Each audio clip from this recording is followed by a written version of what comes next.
స్వాగతం. నా పేరు శేష్ కుమార్. వివరాల్లోకి వెళ్తే, ఒంగోలు సమీపంలోని వెంగవకుపాలెంలో ఉన్న భగీరథ కెమికల్ ఫ్యాక్టరీ వల్ల ప్రజలు తీవ్ర ఇబ్బంది పడుతున్నారని, ప్రజల ఇబ్బందులను దృష్టిలో పెట్టుకుని దానిని ఇక్కడి నుండి తీసివేయడం జరుగుతుందని, కానీ కొన్ని పత్రికల్లో తప్పుడు కథనాలు రావడం చాలా బాధాకరమని ఒంగోలు మేయర్ గంగాడి సీత అన్నారు. స్థానిక కౌన్సిల్ హాల్ ఏర్పాటు చేసిన మీడియా సమావేశంలో పాల్గొని మాట్లాడారు.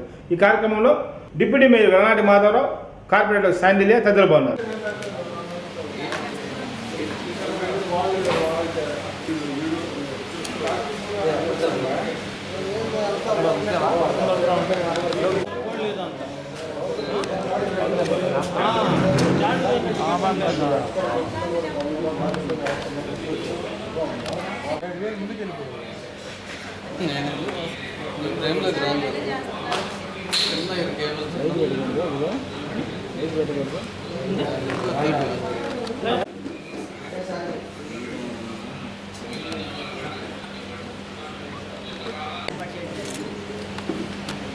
నేను మీడియా ముఖంగా ఒకటి అడుగుతున్నాను. నేను కార్పొరేటర్గా ఎలక్షన్స్కి వెళ్ళకముందే ఆ గ్రామ ప్రజలు, 2 గ్రామాల ప్రజల వాళ్ళు నన్ను కూర్చోబెట్టి, మీరు భగీరథ కెమికల్ ఫ్యాక్టరీని తీసివేస్తాము, తీపించగలము, మాకు ఆ సత్తా ఉందని మీరు మాకు హామీ ఇస్తేనే మేము మీకు ఓట్లేసి గెలిపిస్తాము. ఎందుకంటే దాదాపుగా గత 5 సంవత్సరాల్లో ఈ ఏరియాస్లో జనాభా తక్కువగా ఉండే టైంలో వాళ్ళు పెట్టుకున్నారు. అది ఎలా పర్మిషన్స్ వచ్చినాయి మాకు అనవసరం. కానీ ఈ రోజున ప్రజలు ఈ యొక్క రసాయనాల వలన మేము చాలా ఇబ్బందులు పడుతున్నాము. మాలో చాలామందికి అంగవైకల్యం వచ్చింది, కొంతమందికి కిడ్నీ ప్రాబ్లం వచ్చింది.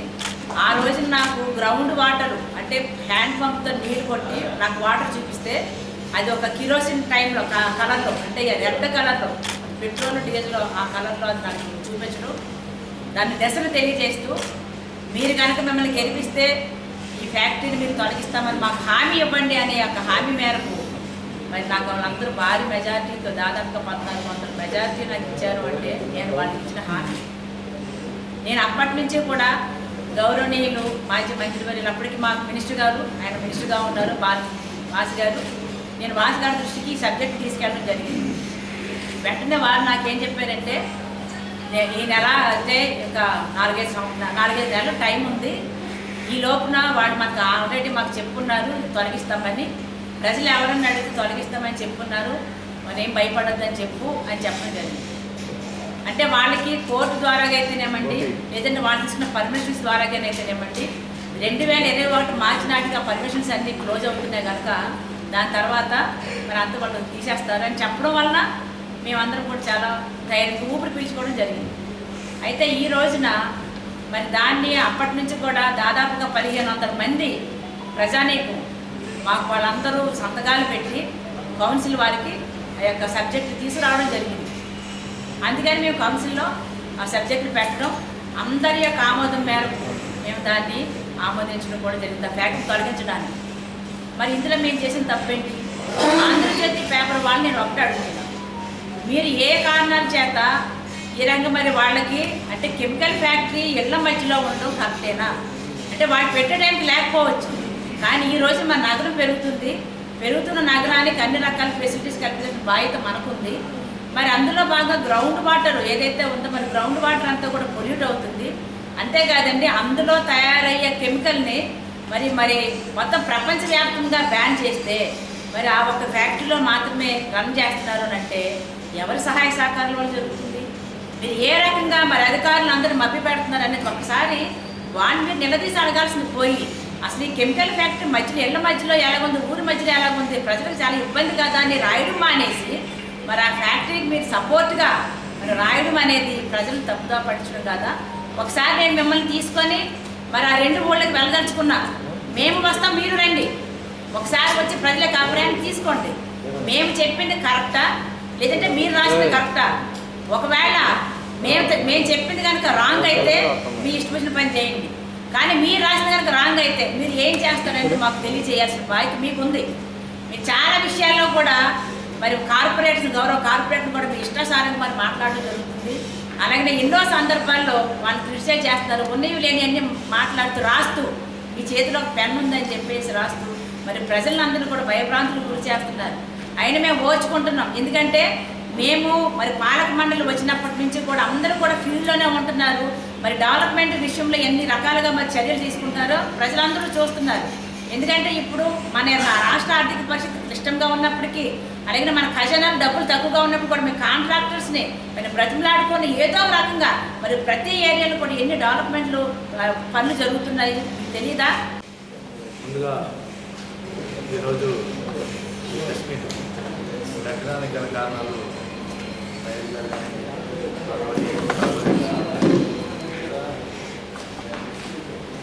బాలేని శ్రీనివాసరెడ్డి గారి బంధువులు ద్వారా విల్లాస్ ఏదో కట్టండి. ఆ విల్లాస్లో దానికి సంబంధించిన వ్యవహారం కోసమే ఈ భగీరథ కెమికల్స్ని తరలింపు చేయడానికి ప్రయత్నాలు జరుగుతున్నట్టుగా కూడా వ్యాఖ్యానంతో రాశారు. ఇది కరెక్ట్ కాదు. ఎందువల్లంటే ఇది కార్పొరేషన్ కాకముందే, అది కాక ఆ స్థలాలు అనేది ముందు ఎప్పుడు కొన్నారు, ఎప్పటి నుంచి వాళ్ళ రిజిస్ట్రేషన్ చేసుకున్నారని కూడా తెలుసుకుంటే పర్లేదు. ఎందుకంటే దాదాపు వాళ్ళు ఎప్పుడో 20-25 ఏళ్ళ కింద కొనుక్కున్నటువంటి స్థలాలు ఇప్పుడంటే ఏరియా పెరిగిపోయింది. అందువల్ల అక్కడ డెవలప్మెంట్ అనేది ఎక్కడ స్థలాలు లేవు కాబట్టి ఒక్కొక్క ఏరియా ఒక్కొక్క టైంలో డెవలప్మెంట్ యాక్టివిటీలే కాబట్టి, అదే విధానంలో ఈ రోజు స్థలాలు ఎక్కడ లేవు కాబట్టి అటు పక్కన వాల్యుయేషన్ పెరగడం కానీ, అదేవిధంగా కార్పొరేషన్లో ఆ విలేజ్లు కూడా కలిసి ఉండటం వల్ల డెవలప్మెంట్ యాక్టివిటీస్ ఎక్కువగా జరుగుతున్నందువల్ల కూడా అక్కడ రేట్స్ అనేవి పెరుగుతుంది. వాళ్ళు ఎప్పుడో కొనుక్కొని ఇప్పుడు ఏదో వాళ్ళు ఏదో వెంచర్ చేసుకుంటుంటే దాని గురించి కూడా అదొక కామెంట్గా రాయడం అనేది కరెక్ట్ కాదు. ఎందుకంటే రేపు ఈ జరగబోయేటువంటి ల్యాండ్ ఎక్విజిషన్ ద్వారా తీసుకునే స్థలాలు పంపిణీ కార్యక్రమంలో దాదాపుగా మీకు సంబంధించిన వాళ్ళు మీ బంధువులు కూడా రేపు ఈ అందరికీ పట్టాలు ఇచ్చే దాంట్లో వాళ్ళ పేర్లు కూడా ఉంది. రేపొద్దున అక్కడ కొన్ని స్థలాలు ల్యాండ్ ఎక్విజిషన్ ద్వారా తీసుకొని కొన్ని పట్టాలు అక్కడ ఇవ్వడానికి కూడా ల్యాండ్ ఎక్విజిషన్ జరుగుతుంది. రేపొద్దున వాదపడిదే పరిస్థితి. రేపు మీరు అక్కడ భాగాలే స్టార్ట్ చేస్తారు. ఈ కెమికల్స్ వల్ల మాకు ఆరోగ్యరీత్యా మాకు ఇటువంటి ఇబ్బందులు వస్తాయి. అందువల్ల రేపు రాబోయేది దృష్టిలో పెట్టుకొని ఇప్పుడున్న 2005 వరకే ప్రాబ్లం. రేపొద్దున ఇక్కడి నుంచి దాదాపుగా అక్కడ 8,000 పట్టాలు ఇస్తారో ఆ కుటుంబాలకు సంబంధించిన వాళ్ళు కూడా అనారోగ్యానికి గురవ్వాల్సి వస్తుంది. అది కూడా అర్థం చేసుకొని మీరు ఏదన్నా వ్యాఖ్యానం చేస్తే బాగుంటుంది. వ్యాఖ్యానం చేసేటప్పుడు కొద్దిగా ఆలోచించి మేము ఏదైనా అగనెస్ట్ రూల్స్ లేకపోతే ఏదన్నా వేరే వాళ్ళకి మా సొంత వాళ్ళకి దారాత్మకం చేస్తే మీ ఇష్ట ప్రకారం ఏది రాస్తా మీరు రాసేవాడికి మీరు కమిట్మెంట్గా ఉంటారు. అంతేగాని ఇట్లా రాస్తే ఏంటంటే కులాల పరంగా కూడా మనోభావాలు దెబ్బతినే విధంగా ఉంటుంది. కాబట్టి ఇక నుంచి అటువంటి ఏమన్నా రాసేటప్పుడు కొద్దిగా క్లియర్ కట్గా తెలుసుకొని రాయాలని కోరుకుంటూ సెలవు తీసుకుంటాం. కొత్తపట్నంలో జిల్లా కలెక్టర్ దినేష్ కుమార్ ప్రకృతి వ్యవసాయ పంటలను స్వయంగా పరిశీలించారు.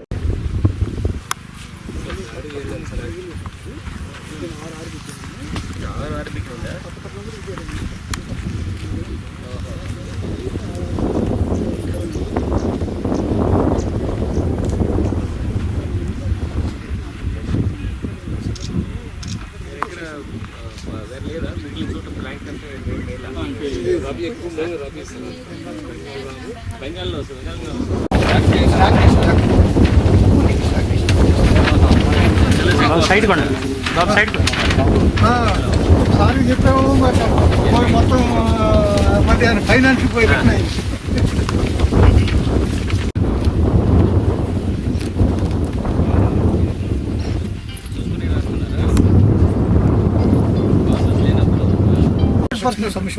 చెట్టు కింద ఉన్నాం సార్. దీనిలో చెట్టు కూడా చూపిస్తాయి సార్. లొకేషన్ ఇది మన సర్వే డిపార్ట్మెంట్ వాళ్ళు ప్రొవైడ్ వాళ్ళు గూగుల్ ఎర్త్ మీద ఉంది సార్. సర్వే డిపార్ట్మెంట్ అదేంటంటే సార్ సబ్ డివిజన్ అనేది డివైడ్ చేసి అవి ఒక్కడే కొంచెం ఇబ్బంది, కానీ మెయిన్ క్లారిటీ తెలిసిపోద్ది సార్. సబ్ డివిజన్ అనేది కనపడదు కానీ అది ఒక్కటే 305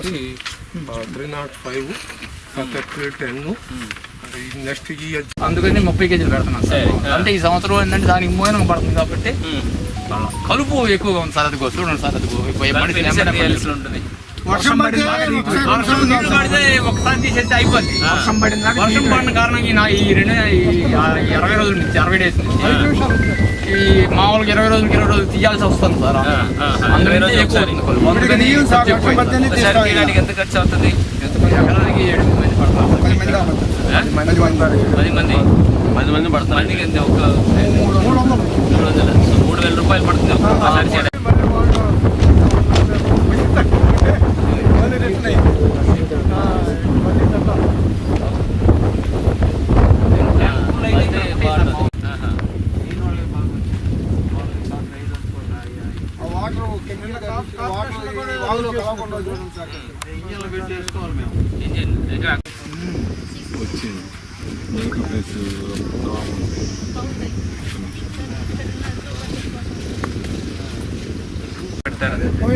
గ్రూప్ గా పెడితే దాన్ని కొంచెం ఎక్కువ రేట్ పెట్టి మనం వేరే వాడవచ్చు.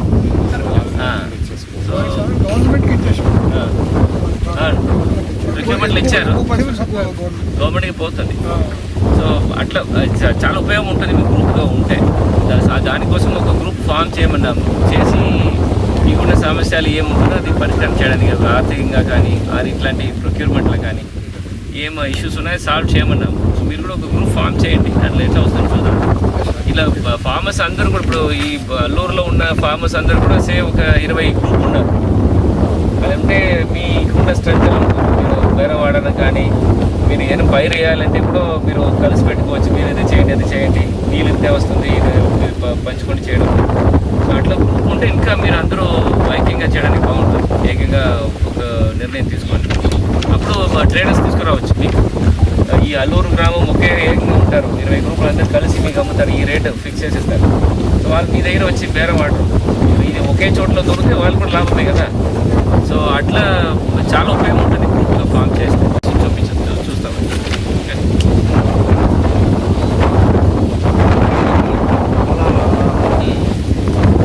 తర్వాత నీళ్లు వచ్చే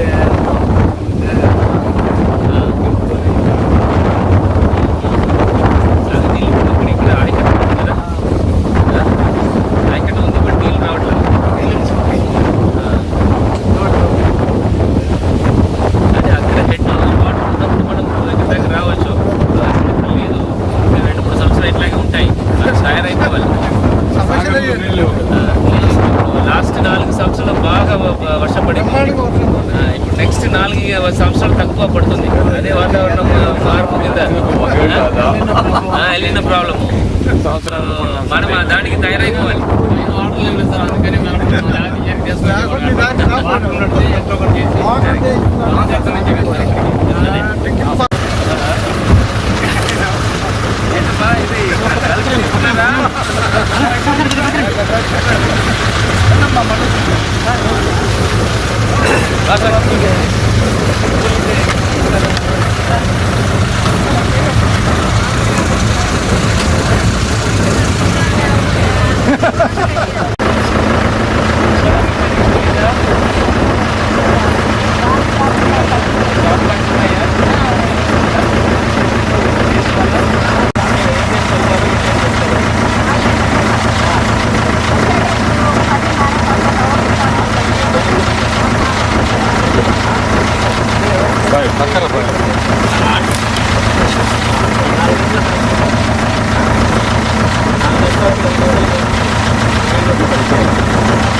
ఆయన గవర్నమెంట్కి రాస్తాడు, ఆయన ఇచ్చే అధికారం ఆయనకి లేదు.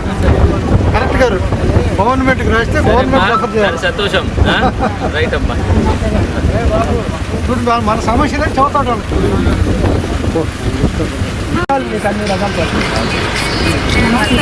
దీని పక్కన తీగ జాతి అది ఏంటిది? అది మొక్కజొన్న. అది ఈ లైన్ మొక్కజొన్న కార్న్ కదా? కార్న్ అంటే కార్న్ మొక్కజొన్న కదా? రాడిష్ ఉంది సార్, మధ్యలో చిక్కుడు ఉంది, రాడిష్ ఉంది. చిక్కుడు ఇక్కడ ఇది కంది కదా? ఇది కందే సార్.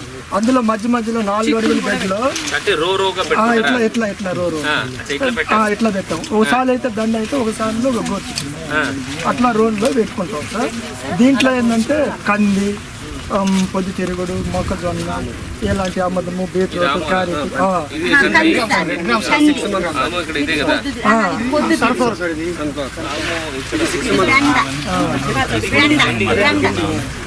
సార్ అమ్మదాలు ఉన్నాయి సార్. అమ్మదం అదిగో సార్ 10 అడుగులు కోట పెట్టుకుంటాం. నేను ముల్లంగి ముందు వచ్చేసి ముల్లంగి బాతులతో దీంట్లోనే మల్చింగ్ చేసేసి ఏటీఎం మనకు కావాల్సింది తీసుకోండి. ఇది ఏటీఎం. ఓకే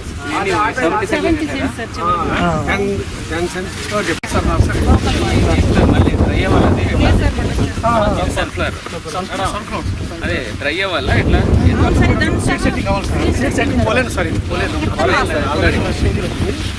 రావాలి అది నారు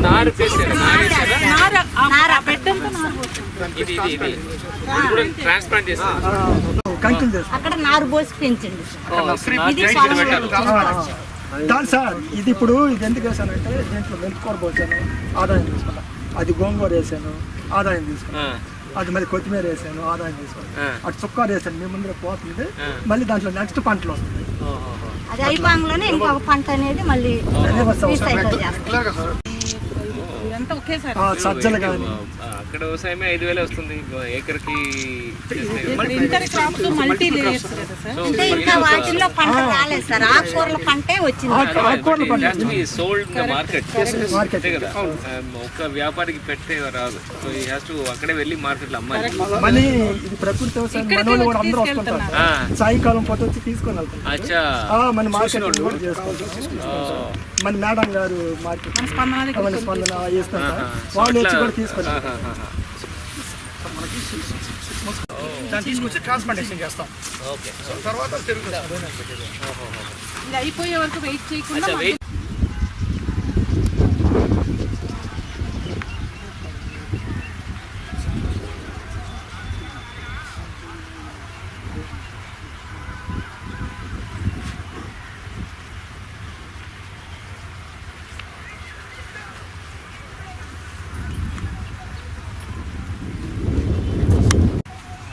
చేస్తే acquisition yes sir, at least file 7 post code of right almost 15 to 20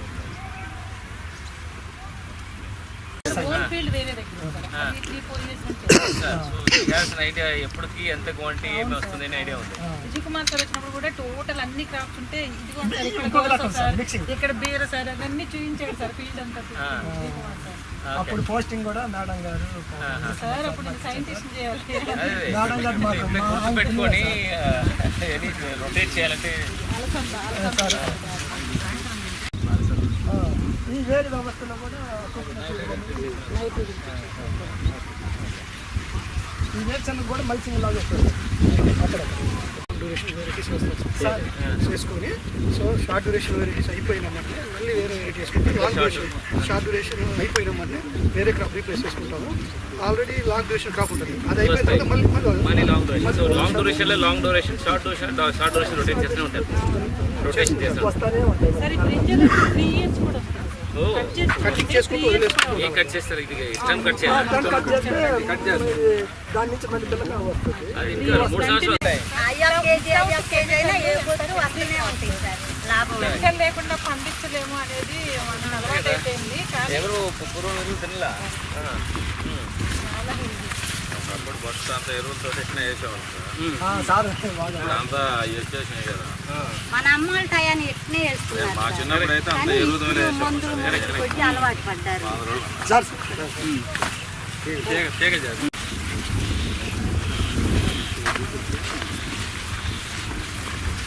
water sprinkler ఉన్న వల్ల వాటర్ ఉంటుంది సార్, రెగ్యులర్గా ఉంటుంది. చెప్పిస్తాం కూడా అక్కడ వేరేదనా? మీటింగ్ లేదు చేత చెప్పిస్తాం ఎక్కువ మేము. మీరు ఉన్నప్పుడు మీటింగ్ లేదు మాట్లాడిస్తాం. ఓకే చెప్తాడు బాగానే. సెన్సిటైజేషన్ కోసం బాగా దాని ఎక్స్పీరియన్స్ షేర్ చేస్తాను. మళ్ళీ అడిగితే చేస్తాను. మధ్యలో డ్రై స్పెల్ వచ్చింది కదా, డ్రై స్పెల్ వచ్చింది కదా మనకు. కంగుటూరు కూడా చేస్తున్నారు, కొంతమంది చేస్తున్నారు సార్. చేయడం కాదు, అందరూ చేయమన్నాం కదా. అవును సార్, చేస్తున్నారు. కాంప్లెక్స్ వెజిటబుల్స్ పెట్టమని సపోర్ట్ చేస్తే రేపు మండే నుండి పెడతారు సార్. మన ఎంప్లాయీస్ తీసుకుంటే చాలు సార్. మార్కెటింగ్ వాటర్ పెడితే బెడ్స్ ఉండవు, చక్కర్లా కూడా ఉండవు. ఇక్కడేం పర్లేదు.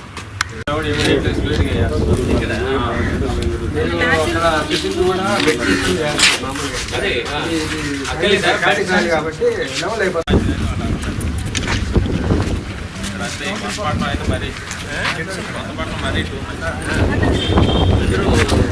గడప గడప ప్రభుత్వ కార్యక్రమం భాగంగా ఒంగోలు ఎమ్మెల్యే మాజీ మంత్రి బాలినేని శ్రీనివాస్ రెడ్డి ఒంగోలు రూరల్ మండలం చింతకాయపాలెంలో విస్తృతంగా పర్యటించారు.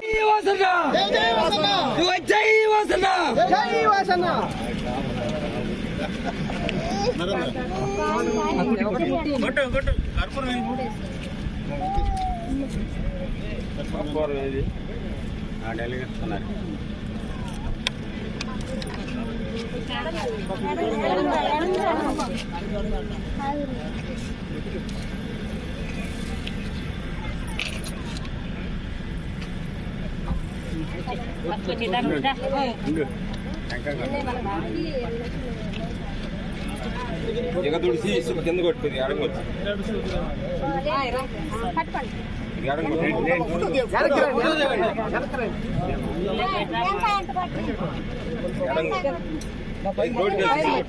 ఇటీవల బ్రాహ్మణ కమిటీకి ఇచ్చిన స్థలం విషయంలో ఒక వార్తాపత్రికలో తప్పుడు కథనాలు రావడం చాలా బాధాకరమని, వీటిని మేము ఖండిస్తున్నామని బ్రాహ్మణ సేవా సంఘం పెద్దలు ఒంగోలు రంగారావు చెరువు వద్ద గల శుభప్రతాప్ భవనంలో మీడియా సమావేశంలో పాల్గొనబడ్డారు. ఈ కార్యక్రమంలో బ్రాహ్మణ సేవా సంఘం అధ్యక్షుడు సివిఎల్ సుబ్రహ్మణ్యం, కార్యదర్శి శ్రీరంగనాథ్ ప్రసాద్, మఠంపల్లి దక్షిణామూర్తి, కార్పొరేటర్ శాండిలియా, నీలంరాజు సరోజ తదితరులు బాగున్నారు.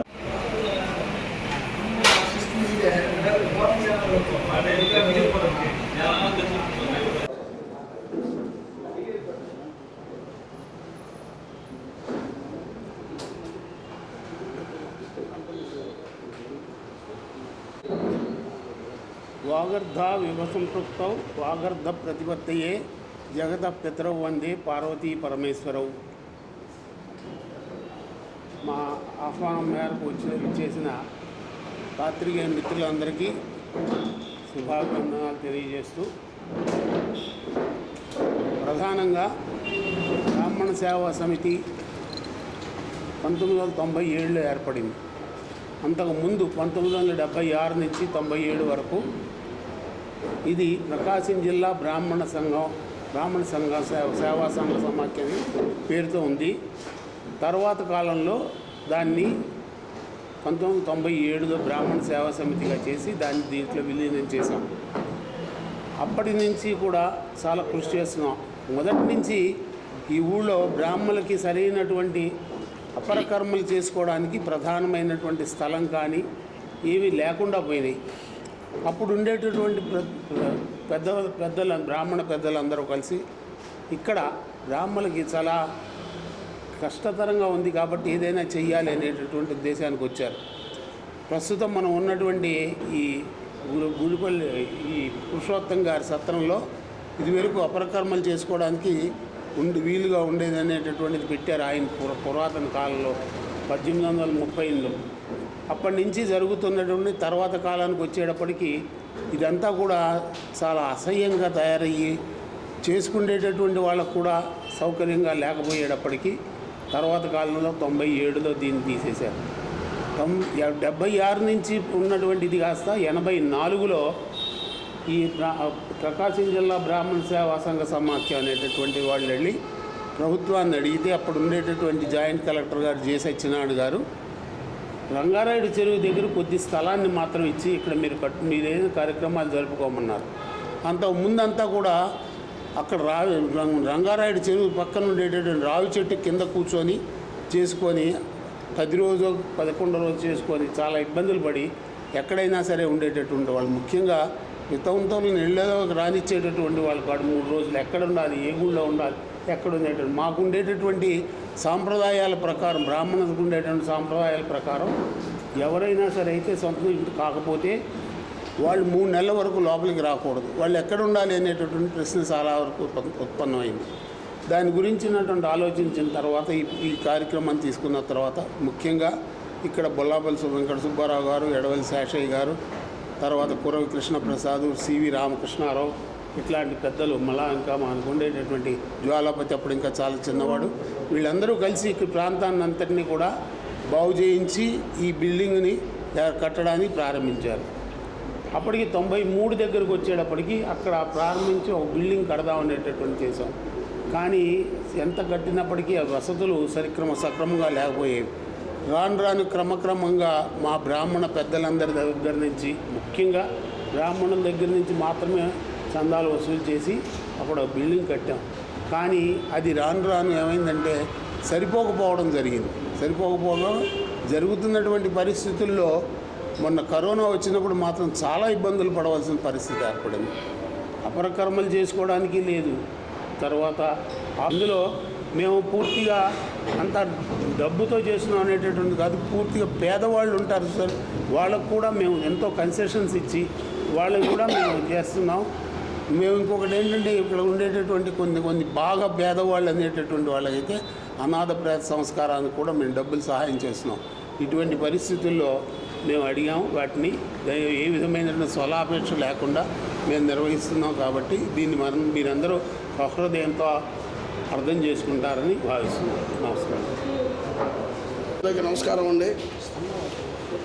ఇప్పుడు ఒకప్పుడు నా చిన్నగా ఉన్నప్పుడు, నేను చిన్నవాడిని అన్నప్పుడు బ్రాహ్మలు ఒంగోలులో పీవీఆర్ హై స్కూల్ గ్రౌండ్ బ్రాహ్మలే ఉచితంగా ఇచ్చారు.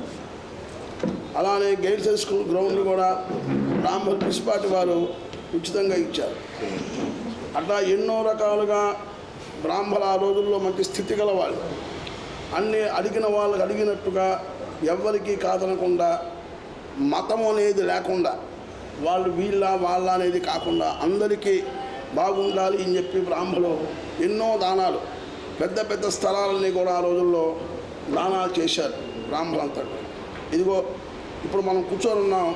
ఇది ఒకప్పుడు 2 రూములు ఉండేవి. ఇక్కడ అపరకర్మలు చేసుకోవడానికి 2 రూములు పక్కనున్నారు. ఈయన అధ్యక్షులు. ఇప్పుడు వీళ్ళ నాన్నగారు వీళ్ళందరూ కూడా అప్పుడు ఉన్నారు. నేను చిన్నవాడిని, నాకు 16 ఏళ్ల వయసులో గలవాడినప్పుడు. అయితే ఎవరిని చేసుకోవాలంటే చాలా ఇబ్బంది పడుతూ ఉండేవారు. ఇక్కడే ఈ శవాలు పెట్టడానికి ఒక రూమ్ ఉండేది. ఆ పక్కన ఉండే వాళ్ళంతా కాపురం చేసుకునే వాళ్ళు, ఇదేందండి శవాలు పెట్టుకుంటే మాకు ఇబ్బందిగా ఉంటుంది కదా అని వాళ్ళు పొద్దుకు గోలగా ఉండేది. సరే చిన్నగా ఇలా కాదని ఆ రోజు ఉండేవాళ్ళు. ఈ ఒంగోలు బ్రాహ్మణులు ఎవరు కొంచెం స్థితి గల వాళ్ళు, వాళ్ళ దగ్గరికి పోయి వాళ్ళు మీరు ఇంత ఇవ్వాలి అని బ్రాహ్మణుల్ని మాత్రమే డిమాండ్ చేసి ఆ డబ్బులు తెచ్చి దీన్ని కట్టారు. ఇది కట్టిన తర్వాత కొన్నాళ్ళ పర్యంతం దీంట్లో చేస్తూ వచ్చాం. ఆ తర్వాత జాయింట్ కలెక్టర్ గారు ఆయన చెప్పినట్టుగా స్థలం ఇచ్చారు. అక్కడ బ్రాహ్మణులకి 4-5 ఈ ఊర్లోనే కాదు, బయట ఊర్లు ఎక్కడ వసతులు లేవు. ఇవాళ గ్రామాల్లో ఎవరన్నా చనిపోతే బ్రాహ్మణులు చేయించే బ్రాహ్మణులు లేదు. అక్కడ చేయించుకుందామన్నా వసతులు లేవు. అందువల్ల వాళ్ళు ఏదో ఆ దహనం వరకు ఆ ఊళ్ళో ఎల్లబుచ్చుకొని 2 రోజులు మిగతా కర్మకాండంతా ఒంగోలు చేసుకుంటూ ఉన్నారు. సరే ఈ ఉద్యోగస్తులు ఎంప్లాయీస్ ఉన్నారు మా బ్రాహ్మణులు, వాళ్ళు ఎక్కడి నుంచో వస్తారు. వాళ్ళు ఇక్కడ ఉండటానిక వసతి కుదరదు. ఏదో వచ్చి ఇక్కడ ఆయన ఒక్కరే ఏదో రూమ్లో ఉండి ఎంప్లాయీగా రోజు ఆఫీసు పోవటం, ఎక్కడో మెస్సులో భోజనం చేయటం అలా జరుగుతూ ఉండేది. తద్దినం వచ్చిన రోజున మళ్ళీ ఆ ఊరు పోవాలంటే కుదరదు, మళ్ళీ ఉద్యోగానికి పోవాలి అనే మంచి కర్తవ్యం చేత ఇకున్న బ్రాహ్మణులు కొంతమంది సుబ్బారావు గారు వీళ్ళు అందరూ చేరి ఒక తద్దినాలు పెట్టుకోవడానికి ఒక రూమ్ ఏర్పాటు చేద్దాం అని ఆ కర్మల సత్రంలోనే తద్దినాలు పెట్టుకోవడానికి రూమ్ 2 ఏర్పాటు చేశారు. సరే ఆ రోజుల్లో 1-2 పెట్టుకుంటూ వచ్చారు. ఇవాళ వసతులు లేవు ఎవరికి కూడా. ఎందుకంటే వంట మనుషులేమో అందుబాటులో లేరు, బ్రాహ్మణులు కూడా అందుబాటులో తక్కువ. ఇంట్లో చేసుకుందామంటే మడి నీళ్లు లేవు. బ్రాహ్మణులకు ముఖ్యమైనది మన్నీళ్ళు కావాలి. ప్రతి ఇంట్లో బోరింగు లేదు, అపార్ట్మెంట్ సముదాయం అంతా కూడా బ్రాహ్మణులకి మడి అనేది ఒక ఆచారం ఉంటుంది. కాబట్టి ఇవన్నీ ఆ ఇళ్లలో కుదరటంలా సత్రంలో వచ్చి తద్దినాలు పెట్టుకుంటున్నారు. తద్దినాలు పెట్టుకోవాలని ఎట్లా ఉండాలయ్యా? మడి ఆచారం మాకు ఎక్కువ. తద్దినం అనేది పితృకార్యం. బ్రాహ్మలే కనుక చేయకపోతే పితృకార్యాలు ఇంకా ఏ సుముఖం చేయలేదు. ధర్మానికి కట్టుబడి ఉంటారు కాబట్టి వీళ్ళు చెయ్యాలి. అలా చెయ్యాలి అంటే ఇంట్లో బహిష్టై ఉన్నా దూరమై ఉన్నా ఆయనకు తద్దినం పెట్టడానికి లేదు. అక్కడేమో కర్మకాండలు బయట ఊళ్ళ నుంచి చేసుకుంటున్నారు, ఒంగోలు వాళ్ళే కాకుండా. కర్మకాండలు చేసే దగ్గర తద్దినాలు పెట్టుకోవడం కూడా దుర్భరం. ఎందుకంటే ఆ తద్దినం పెట్టుకునేవాడు మడి ఆచారంతో తద్దినం పెట్టుకోవాలి. పక్కనే కర్మకాండ జరుగుతుంటుంది, అవే నీళ్లు. దానివల్ల ఏమైంది? పితృకార్యానికి భంగం కలుగుతుంది. ఎట్లా ఇది ఇలా ఉందే, ఇబ్బంది పడుతున్నారే. ఎవరిని బ్రాహ్మణులు ఇదివరకు ఉన్న వాళ్ళు స్థలాలు చాలా ఇచ్చారు, ఇవాళ అలా ఇచ్చేవాళ్ళు వాళ్ళకే లేవు. అప్పుడేదో వైభవవేదంగా ఉన్నారు కాబట్టి ఎటువంటి స్థలాలైనా అనర్గళంగా ఇచ్చేశారు. ఇవాళ ఇవ్వడానికి వీల్లేదు. ఎక్కడైనా దూరంగా పోయి కొనుక్కొని పెట్టుకుందామా, అక్కడ సౌకర్యాలు లేవు, ఏమైనా చేద్దామంటే. సరే ఇవన్నీ సమకూర్చుకొని మన ఎమ్మెల్యే గారిని పోయి అడిగారు, ఇక్కడ ఒక స్థలం ఉందండి, ఆ స్థలం బ్రాహ్మణుల తద్దినాల కోసం, అదొక పెద్ద పుణ్యకార్యం. తద్దినం అనేది పితృదేవతల్ని పిలిచి ఆహ్వానం చేసి భక్తి శ్రద్ధగా చేసుకునేది. ఆ స్థలం ఏమన్నా మీరు ఇప్పించగలిగితే అక్కడ చిన్న ఒక బిల్డింగ్ ఒకటి కట్టుకొని తద్దినాల కోసమే అచ్చం, ఇంకా ఏమీ కాకుండా ఓన్లీ తద్దినాల కోసం పెట్టుకుంటామని మన ఎమ్మెల్యే గారిని అడగటం. ఎక్కడ నుండే సమకూర్చుకొని చూద్దామన్నారు ఆయన. వీళ్ళందరూ లాయర్పేటలో ఉండే బ్రాహ్మణ్యం అంతా చేరి పలానా చోట స్థలం ఉందండి, అది కనుక ఇస్తే అక్కడ తద్దినాలు పెట్టుకోవటానికి మేము ఏర్పాటు చేసుకుంటామన్నారు. ఆయన కూడా సంతోషపడ్డాడు. పోనీలే బ్రాహ్మణులంతా అడుగుతున్నారు కదా, సంతోషంగా పెట్టుకొని పెద్దవాళ్ళ కార్యం మంచిది కదా, వాళ్ళు పెద్దవాళ్ళ కార్యం చేసుకుంటామని మనం ఎంతమందికో ఇస్తూ ఉంటాం, సరే తీసుకోండి అని ఆ స్థలాన్ని బ్రాహ్మణులకి ఇవ్వటం జరిగింది. అంతేగాని అది ఆక్రమించుకోవటము అటువంటిది ఏమీ లేదండి. ఓన్లీ తద్దినాలు పెట్టుకోవటానికి అక్కడ ఒక బిల్డింగ్ కట్టి తద్దినాలు ఇక్కడ అంటే కర్మకాండలు జరుగుతున్నాయి అన్నీ కూడా. కర్మకాండలు జరిగే దగ్గర తద్దినాలు పెట్టుకోవడం అంత శ్రేష్టం కాదని కూడా శాస్త్రం చెబుతూ ఉంది. కర్మకాండ చేసేవాడిని కనుక కళ్ళతో చూస్తే వాడు మైలవుతాడని. అందుకని ఆ తద్దినాల కోసమనే ఓన్లీ అక్కడ ఆ బిల్డింగ్ కట్టుకుంటున్నారు. కాబట్టి మీరందరూ కూడా ఏదైనా సరే ప్రపంచంలో ఒక గొప్పతనం బయటికి రావాలన్నా, ఒక ఇబ్బందితనం బయటికి రావాలన్నా మీడియానే ప్రధానం. దానికి మీడియా మిత్రులందరూ కూడా అది మంచి కార్యం. ఎందుకంటే ఇవాళ బ్రాహ్మణులకి ఎక్కడ స్థలాలు లేవు, అదిగాక ఉద్యోగాలు లేవు, అనేక రకమైన బాధలు, ఎన్నో రకాల పేదవాళ్ళు తద్దినం పెట్టుకోవడానికే ఇది. పేదవాళ్ళు ఉన్నవాళ్ళు ఇళ్ళలో పెట్టుకుంటారు ఎన్నో రకాల సౌకర్యాలు పెట్టుకొని, పేదవాళ్ళకి ఆ సౌకర్యాలు లేవు. డబ్బు పెట్టి ఖర్చు పెట్టుకోవాలంటే తద్దినం పెట్టాలంటే 10,000 అవుతుంది. వాళ్ళు వంట మనుషులు కావాలి, సామాన్లు కావాలి, చేసేది కూడా. అక్కడైతే 1,000-2,000 ఇస్తే ఏర్పాటు చేసి తద్దినాన్ని పెట్టుకుంటుంటారు. వాళ్ళ కోసమే ఈ ఒక్క ఆ బిల్డింగు కానీ ఇంకా దేనికి కూడా అది ఆక్రమించింది కాదు. కాబట్టి మీడియా మిత్రులందరూ కూడా మంచిగా ఈ సంకల్పం చేసి బ్రాహ్మణులకి ఈ స్థలం ఇస్తే అందరికీ, ఎందుకంటే గోబ్రాహ్మణేభ్య శుభం భవతు అన్నారు. ఒక దానం ఇచ్చామనుకోండి, బ్రాహ్మణుడికి ఏదైనా 10 రూపాయలు, మీ కుటుంబం అంతా క్షేమంగా ఉండాలి అని ఆశీర్వచనం చేస్తారు. 10 రూపాయలు ఇస్తే చాలు. వాళ్ళు సంతృప్తి పడేవాళ్ళే కానీ ఎవరు ఆస్తి కోసము దేనికోసము ముందుకు పోయేవాళ్ళు కానే కాదు. బ్రాహ్మణ్యం ఇది బ్రాహ్మణుల కోసం చేసే పని కాబట్టి మీరందరూ కూడా మంచిగా అనుకొని దాన్ని బాగా. మన ఎమ్మెల్యే గారు ఆయన ఏమి అక్కడ ఆక్రమించింది కానీ అటువంటిది ఏమీ లేదండి. బ్రాహ్మణుల కోసం ఇచ్చిన స్థలమే అదే అని చెప్పి మీకు అందరికీ కూడా తెలియజేస్తున్నాను. ఇవాళ ఇక్కడ బ్రాహ్మణ సేవా సమితి బిల్డింగ్లో ఈ పాత్రికేయుల సమావేశానికి ఇచ్చేసినటువంటి మా కుల పెద్దలైనటువంటి సివి సుబ్రహ్మణ్యం గారికి, అట్లనే మా అన్నయ్య దక్షిణామూర్తి గారికి, అట్లనే సదాశివ శాస్త్రి గారికి, మా కమ్యూనిటీ సెక్రటరీ అయినటువంటి గంజాం రంగనాథ్ ప్రసాద్ గారికి, మా మిత్రుడు ఉప్పుగుండూరు శ్రీనివాసరావు గారికి, నా సహచర కార్పొరేటర్ సరోజ గారికి, ఇతర బ్రాహ్మణ పెద్దలకి, ఇక్కడ ఇచ్చేసేటువంటి పాత్రికేయులకి అందరూ కూడా ముందుగా హృదయపూర్వక నమస్కారాలు తెలియజేసుకుంటున్నాం.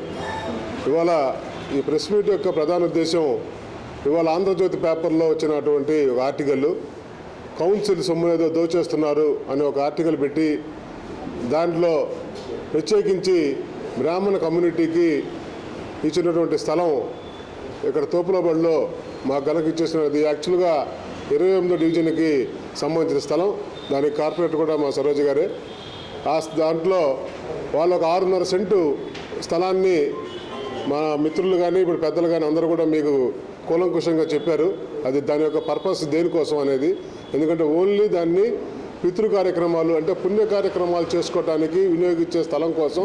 ఎందుకంటే మాకు అక్కడ ఉన్న ఇబ్బంది దృష్ట్యా మేము మాజీ మంత్రివర్యులు గౌరవనీయులు ఒంగోలు శాసనసభ్యులైనటువంటి బాలినేని శ్రీనివాస్ రెడ్డి గారి దగ్గరికి మా సంఘం తరఫున రిప్రజెంటేషన్ ఇస్తూ మా సంఘం తరఫున అందరూ కూడా పెద్దలందరూ సమక్షంలో ఆయనకి మేము విన్నపం ఇవ్వడం జరిగింది.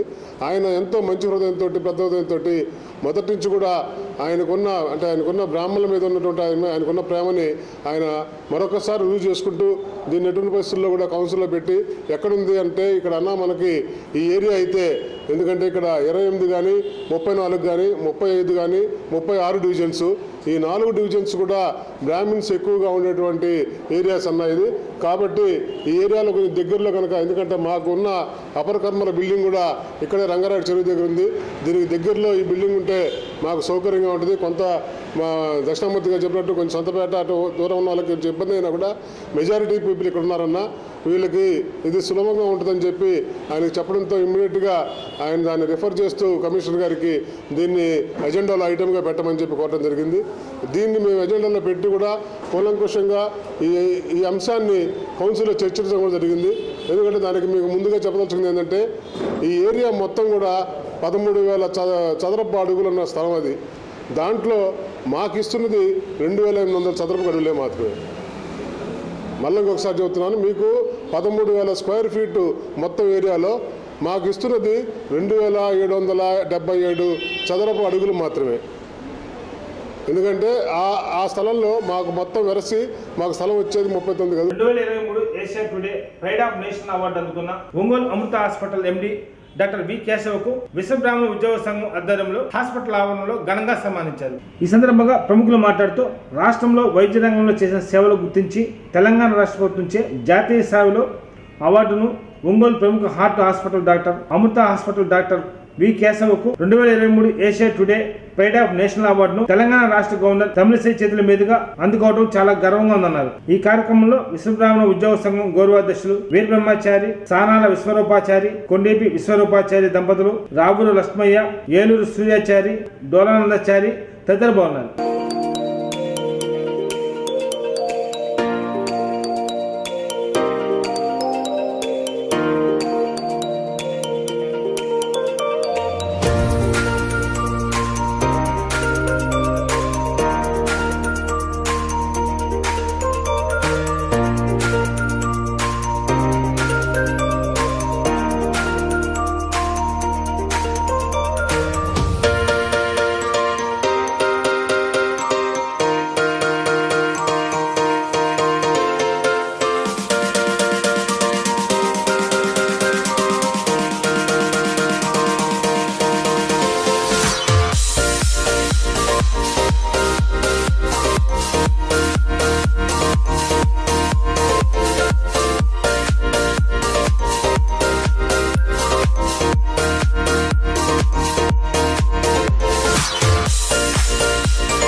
బ్రాహ్మిన్ ఎంప్లాయీస్ అసోసియేషన్ వారు నిర్వహించినటువంటి ఈ సన్మానానికి నాకు మాటలు రావడం లేదు. అంటే I feel that I may not deserve all this, but అది నేను కనీస నా కర్తవ్యంగా బాధ్యతగా నేను గుర్తిస్తాను అవసరమైన వాడికి వైద్య సహాయం అందించడానికి. సో దానికి ఎప్పుడూ మేము ముందే ఉంటాము. అంటే నా కాన్సెప్ట్ ఏంటంటే కేవలం మనం డబ్బు లేని కారణంగా ప్రాణం మీద తెచ్చుకోకూడదు ఎవరు.